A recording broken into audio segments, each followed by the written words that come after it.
आज हम लोग लैटिन अमेरिका के जो दक्षिणी अमेरिका वाले पार्ट्स को हम लोग देख रहे हैं उसे आगे बढ़ाते हैं।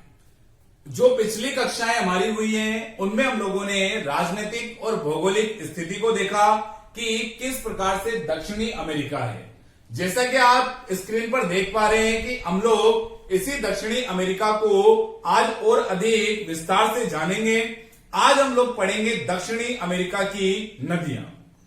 दक्षिणी अमेरिका की नदियां, तो ध्यान दें, नदियां प्रत्येक महाद्वीप में स्थापित हैं और नदियां जो है वो सभ्यता की जननी मानी जाती है, क्योंकि दुनिया का सबसे शुद्ध जल जो है वो नदियां और झीलों में ही विद्यमान है।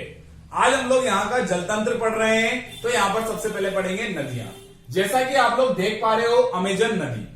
अमेजन नदी बहुत महत्वपूर्ण नदी है प्रश्नों की दृष्टि से और आप लोगों के इस पूरी दुनिया की दृष्टि से, हमारे जीवन की दृष्टि से काफी महत्वपूर्ण नदी है अमेजन नदी।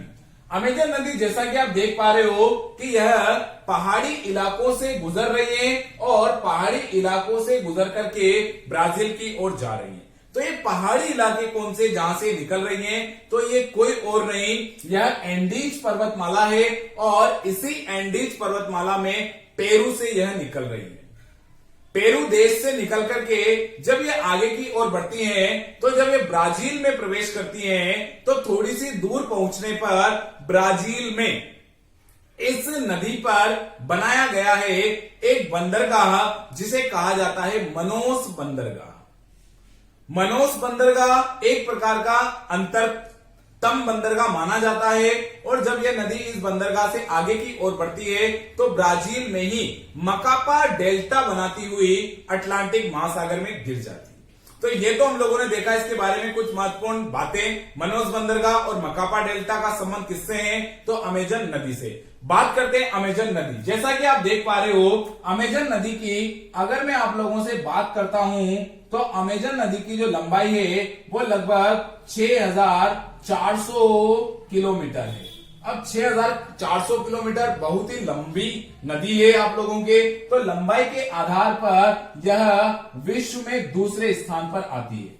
तो विश्व में दूसरे स्थान पर कौन सी नदी है, तो अमेजन नदी है। तो अगर आप लोगों से पूछ लिया जाए कि लंबाई के आधार पर विश्व की पहली नदी कौन सी है, तो विश्व की पहली नदी अफ्रीका महाद्वीप की नील नदी है, जिसे हम लोग पहले भी चर्चा कर चुके हैं। बात करते हैं हम लोग यहां पर कि ये जो नदी आप लोगों के निकल रही है यह पेरू से निकल करके, जैसा कि आप लोग मानचित्र में देख पा रहे हैं, पेरू से निकल करके यह नदी अटलांटिक महासागर में जाकर के गिर रही है। कहां जाकर गिर रही है, अटलांटिक महासागर में जाकर गिर रही है। तो ये अमेजन नदी है। अब देखिए कि कोई सी भी नदी हो तो उस नदी का कोई अपवाह तंत्र होता है। अब अपवाह तंत्र क्या होता है, तो उसकी हम लोग यहां पर चर्चा करते हैं कि जो भी नदी, जैसा कि आप लोग स्क्रीन पर देख पा रहे हो कि इस नदी के आसपास काफी सारी नदियां दिखाई दे रही हैं और आपको एक बड़ा सा भूभाग जो है वो दिखाई दे रहा है नदी तंत्र के विकास के रूप में। अमेजन नदी अपने साथ काफी सारी नदियों के जल को ग्रहण करके ले जाती है और इसी को जल ग्रहण कहा जाता है। ध्यान दें कि अमेजन नदी विश्व की, यहां पर आप लोग बात करेंगे कि अमेजन नदी जो है यह अपवाह तंत्र की दृष्टि से, अपवाह, आप लोग स्क्रीन पर अपवाह तंत्र देख पा रहे हैं, तो अपवाह तंत्र की दृष्टि से, अपवाह तंत्र की दृष्टि से विश्व की सबसे बड़ी नदी है, विश्व की सबसे बड़ी नदी है। तो आप लोग ध्यान देना कि अपवाह तंत्र की दृष्टि से, और अगर अपवाह तंत्र ऑप्शन में ना हो तो आप लोग ध्यान दें जल ग्रहण की दृष्टि से विश्व की सबसे बड़ी नदी है आपकी अमेजन नदी। अब अमेजन नदी है, आपने देखा होगा कि किसी भी नदी के आसपास आप लोग देख पाते हैं कि उस नदी के आसपास काफी सारे जंगल विस्तारित होते हैं। अब अमेजन नदी है, तो अमेजन नदी आप लोग मानचित्र में देख पा रहे हैं या चित्र में देख पा रहे हैं कि पूरी सर्पिलाकार बह रही है। अगर नदी सर्पिलाकार बहेगी तो छोटे से क्षेत्र में बहने के बावजूद उसका क्षेत्र बहुत बड़ा बन जाएगा, क्षेत्रफल की दृष्टि से, लंबाई चौड़ाई की दृष्टि से। इसीलिए यह अफवाह तंत्र की दृष्टि से, जल ग्रहण की दृष्टि से बहुत बड़ी नदी है। लेकिन आप लोगों को ध्यान रखना है कि अमेजन नदी जो है, जब ये यहाँ पर इतने बड़े बेसिन का निर्माण करती है तो इसके आसपास काफी सारे वन पाए जाते हैं। अब ये जो वन पाए जाते हैं यह सारे के सारे विषुवत रेखा के पास होने के कारण इन्हें उष्ण कटिबंधीय वन कहा जाता है। क्या कहा जाता है? इन्हें उष्ण कटिबंधीय वन कहा जाता है। तो आप लोग यहां पर ध्यान देंगे कि ये जो वन है सारे के सारे कौन से हैं? उष्ण कटिबंधीय।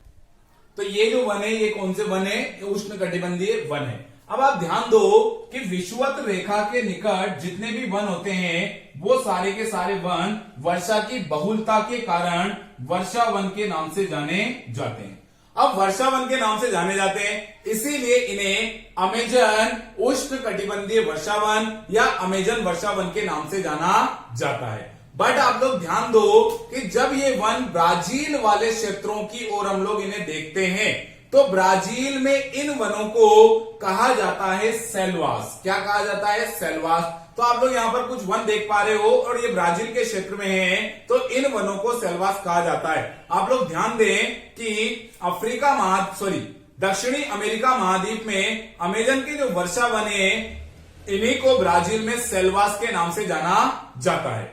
दूसरी महत्वपूर्ण बात आप लोगों के लिए कि ये जो वन है ये दुनिया का सर्वाधिक ऑक्सीजन को उत्सर्जन करते हैं। दुनिया का सबसे ज्यादा ऑक्सीजन उत्सर्जन करने के कारण इन्हें पृथ्वी के फेफड़े कहा जाता है। तो आप लोग ध्यान देंगे कि पृथ्वी के फेफड़े किन्हें कहा जाता है? तो अमेजन वर्षा वन को पृथ्वी के फेफड़े कहा जाता है। तो ये था आप लोगों का यहां पर अमेजन नदी। आगे की चर्चा करते हैं अगली नदी, और अगली नदी जो है वो हम लोग यहां पर चर्चा करते हैं। तो हमारी जो अगली नदी है वो आप लोगों के है पराना नदी। जैसा कि आप लोग मानचित्र में पराना नदी को देख पा रहे हैं, पराना नदी का अपवाह क्षेत्र आप लोग देख पा रहे हो। पराना नदी जो है ब्राजील वाले क्षेत्र से निकल करके रियो डी ला प्लाटा के निकट एस्चुरी का निर्माण करते हुए क्या होती है? यह गिर जाती है। वो अटलांटिक वाले क्षेत्र में, वहां पर छोटी छोटी खाड़ियां हैं, रियो डी ला प्लाटा के नाम से जानी जाती है। ठीक है, तो इसका जो एस्चुरी का स्थान है वो आप लोग याद रख लेना, रियो डी ला प्लाटा। मानचित्र में भी आपको प्रदर्शित किया गया है। बट यहां पर इस नदी में से सबसे महत्वपूर्ण चीज क्या निकलती है कि इस नदी के एक ओर पराग्वे, दूसरी ओर उरुग्वे और बीच में आप लोगों को दिख रहा है पराना रिवर। तो ये तीन नदियां जो है एक बेसिन का निर्माण करती है, एक मैदान का निर्माण करती है, और इस मैदान को ला प्लाट का मैदान या त्रिआब कहा जाता है। क्या कहा जाता है? त्रिआब। ये आप लोग मान लीजिए आप लोगों की नदी कौन सी? तो ये हो गई आप लोगों की पराना, ये हो गई आपकी पराग्वे, और ये हो गई आप लोगों की उरुग्वे। ठीक है, ये पराग्वे, ये पराना और ये आपके उरुग्वे, और ये रियो डी ला प्लाट। यहां पर किसका निर्माण कर रही है? ये एस्चुरी का निर्माण कर रही है। ठीक है, एस्चुरी क्या है, डेल्टा क्या है, उसकी चर्चा भी करेंगे हम लोग। तो किसका निर्माण कर रही है? एस्चुरी का निर्माण कर रही है। और ब्राजील में इसी पराना नदी पर आप लोग मानचित्र में देख पाओगे तो आपको पता चलेगा कि इसी पर इटेपू नामक बांध स्थित है। तो इटेपू बांध कहां पर स्थित है? तो इटेपू पराना में स्थित है, पराना नदी पर ब्राजील में स्थित है। सबसे महत्वपूर्ण बात कि यह दक्षिणी अमेरिका की दूसरी सबसे बड़ी नदी है। तो दक्षिणी अमेरिका की पहली बड़ी नदी कौन सी हो गई? अमेजन। दूसरी बड़ी नदी कौन सी हो गई? पराना। तो ये हम लोगों ने देखा कौन सी रिवर, हम लोगों ने बात की यहां पर पराना रिवर की। अब बात करते हैं एस्चुरी क्या होता है। जब नदी तीव्र गति से प्रवाह होती है और जिस जगह पर उसका मुहाना होता है, उसका मुख होता है, उस स्थान पर अगर नदी महाखड्ड का निर्माण कर दे, महाखड्ड या खाई का निर्माण कर दे, तो इस प्रकार की आकृति को जैसा कि आप लोग देख पा रहे हो इसे एस्चुरी कहा जाता है। क्या कहा जाता है? एस्चुरी कहा जाता है। एस्चुरी के कारण क्या होता है कि खारा जो जल है समुद्र का वो नदी की ओर बढ़ने लग जाता है। बस यही कारण है कि एस्चुरी जो है वो कहीं ना कहीं नदियों के लिए थोड़ा नुकसानदायक होती है, परंतु जिन स्थानों पर बंदरगाहों की आवश्यकताएं होती है उन स्थानों पर बंदरगाह के लिए थोड़ी उपयोगी भी हो सकती है। ठीक है, तो ये थी हमारी पराना नदी। अगली नदी देखते हैं ओरोनिको रिवर। ओरोनिको रिवर बहुत इंपॉर्टेंट है आप लोगों के। ओरोनिको रिवर जो है वो आपके वेनेजुएला में बहती है। वेनेजुएला में बहने वाली इस ओरोनिको नदी की हम लोग चर्चा करें तो ओरोनिको नदी की सहायक है कोरोनी या केरो। कोरोनी या केरो नदी पर एक बांध है, एक जलप्रपात है जिसका नाम है एंजिल जलप्रपात। एंजिल जलप्रपात लगभग इसकी ऊंचाई की अगर मैं आप लोगों के सामने चर्चा करता हूं तो इसकी ऊंचाई 979 मीटर है, जो कि यह विश्व का सबसे ऊंचा जलप्रपात है। तो आपके सामने प्रश्न आता है विश्व का सबसे ऊंचा जलप्रपात, तो विश्व का सबसे ऊंचा जलप्रपात कौन सा है?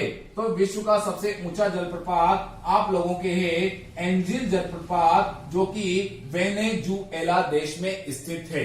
ठीक है, तो ये हम लोगों ने पढ़ी यहाँ पर ओरोनिका और उसकी सहायक कोरोनी या केरो नदी के बारे में। ठीक है, तो जलप्रपात हमारे भारत का सबसे ऊंचा कौन सा है और हमारे राजस्थान का सबसे ऊंचा कौन सा है, ये सारे के सारे आप लोगों को सवालों के जवाब मिलेंगे भारत और राजस्थान के वीडियोस में। फिर भी मैं आपको बता देता हूं, इनकी डिटेल्स वहां मिलेगी। लेकिन भारत का जो सबसे ऊंचा जलप्रपात है जो जोगस्पा जलप्रपात, जिसे महात्मा गांधी जलप्रपात भी कहा गया है। राजस्थान का सबसे ऊंचा जलप्रपात चूलिया जलप्रपात। इनकी अधिक जानकारी के लिए आप लोग उन वीडियोस को देखें जो आप लोगों को शीघ्र अपलोड कर दी जाएंगी। बात करते हैं अगली नदी, मैग्डेलिना नदी। मैग्डेलिना नदी जो है यह कोलंबिया में बहती है।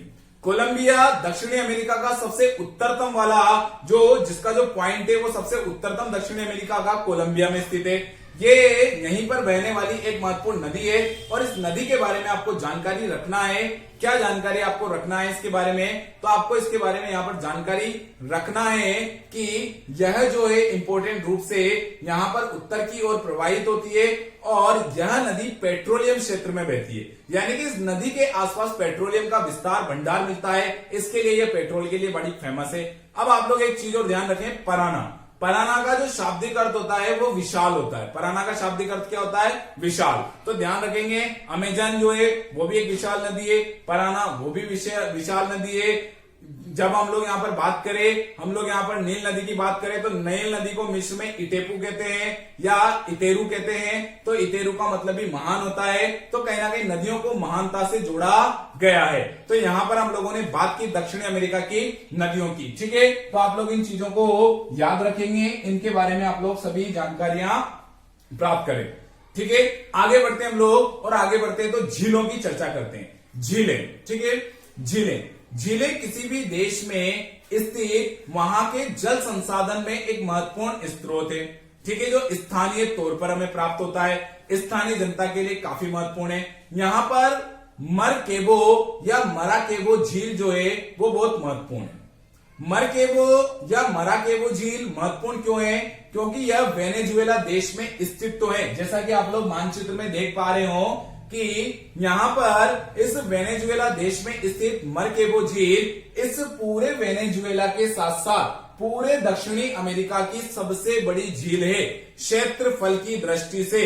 और एक और दूसरा प्रश्न कि यह पेट्रोलियम भंडार के लिए बहुत ज्यादा फेमस है। ठीक है, तो ये थी आपकी मरकेबो झील। तो आपसे पूछा जाए दक्षिणी अमेरिका की सबसे बड़ी झील कौन सी, तो मरकेबो झील। आगे चलते टिटीकाका झील। टिटीकाका झील नाम से आप लोगों को पता होगा, काफी पुराने एग्जामों में पूछी गई है। टिटीकाका झील विश्व की सबसे अधिक ऊंचाई पर स्थित नौगम्य झील है। आप लोग जब भी पठार पढ़ोगे तो दक्षिणी अमेरिका का सबसे ऊंचा पठार मिलेगा आपको, बोलीविया का पठार। यह बोलीविया के पठार पर स्थित है। तो बोलीविया का पठार खुद में सबसे ऊंचा पठार है। अगर वहां पर झील होगी तो वो भी सबसे ऊंची झील होगी। लेकिन ध्यान दो कि सबसे ऊंची झील होने के साथ साथ यह एक प्रकार की क्रेटर झील है।